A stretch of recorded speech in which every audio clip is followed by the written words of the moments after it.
আধা ঘন্টায় চলে রাস্তাটা পড়েছে দেখিনি আসছে মানে আপনার ভালো লাগবে।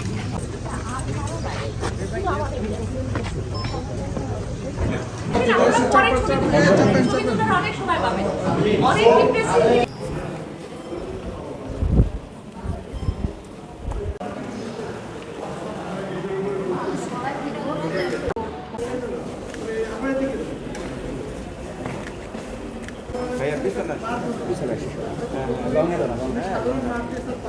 আপনারা ইতিমধ্যেই আপনারাও ছিলেন আমার সাথে, শুনেছেন আমরা এই ঐতিহ্যকে অন্বেষণ করার জন্য আমরা শুধু ইংল্যান্ড পর্যন্ত গিয়েছি।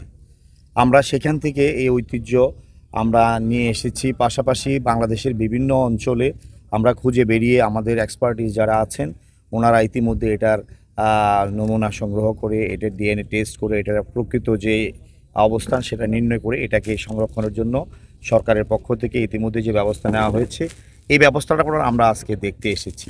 আমরা নতুন সরকার, আমাদের সরকারের পক্ষ থেকেও এই ব্যাপারে এটার ঐতিহ্যকে ফিরিয়ে আনার জন্য যথাযথ ব্যবস্থা নেওয়া হবে এবং এই গবেষণা কার্যক্রম, এটার মার্কেট প্রসার, এটার বীজের বিভিন্ন ডাইভার্সিফিকেশন, বিভিন্ন ধরনের উন্নত জাত এগুলা অন্বেষণ করা, এটার কাজই এখান থেকে হবে। সেক্ষেত্রে আমাদের প্রয়োজনীয় যা যা পদক্ষেপ নেওয়া দরকার মন্ত্রণালয়ের পক্ষ থেকে, সরকারের পক্ষ থেকে নেওয়া হবে। যে এটা আমাদের নির্বাচনী ইশতেহারে আছে। মাননীয় প্রধানমন্ত্রী জনাব তারেক রহমান সাহেব নির্বাচনের পূর্বেই আমরা বলেছি যে বন্ধ পাটগুলো আমরা চালু করব। সেটা চালু করার জন্য প্রক্রিয়া ইতিমধ্যেই শুরু হয়েছে। বিগত সময়ে অনেকগুলো পাটকল আমাদের বিজিএমসির আন্ডারে যে পাটকলগুলো আছে সেগুলো আমরা প্রায় 25টা পাটকল, এর মধ্যে 14টা পাটকলই আমরা পিপিপি প্রকল্পের মাধ্যমে, লিজ প্রক্রিয়ার মাধ্যমে আমরা এগুলো চালু করার প্রক্রিয়া শুরু করেছি। অনেকগুলো ফ্যাক্টরি ইতিমধ্যে চালু হয়েছে, অনেকগুলো প্রক্রিয়াধীন আছে।